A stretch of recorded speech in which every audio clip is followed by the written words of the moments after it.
Hey guys, today we're going to be working on the caster wheels. We're going to take them off and learn how to move them down to the bottom or to the top rung, depending on which rung your wheel's on. Right now, we have it on the second rung, and we're going to move it down to the first.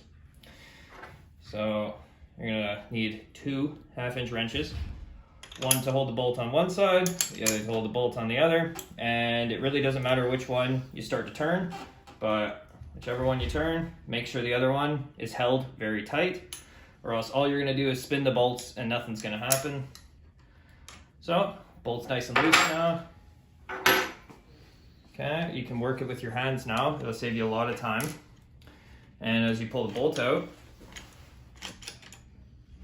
Okay, now that we've taken the wheel off, we've got 4 pieces. We've got the bolt, and we've got the 2 washers, and we've got our final bolt.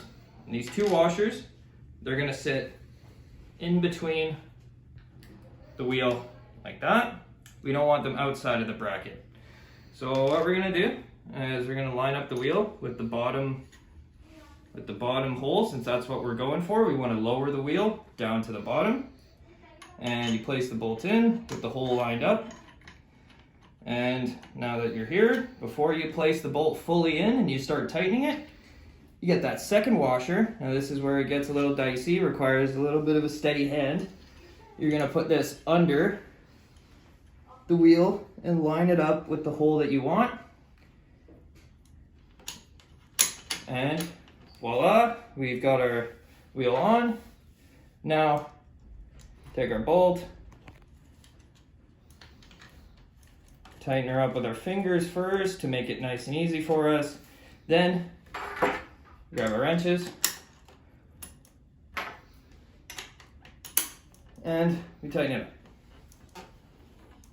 And you want to make sure you don't tighten the bolts too much. You don't want to break them, but also it's got to be tight. It's got to make sure this wheel will not come off. It's not loose. And ta-da! And you'll do the same thing with the bottom wheel if you want to match it up.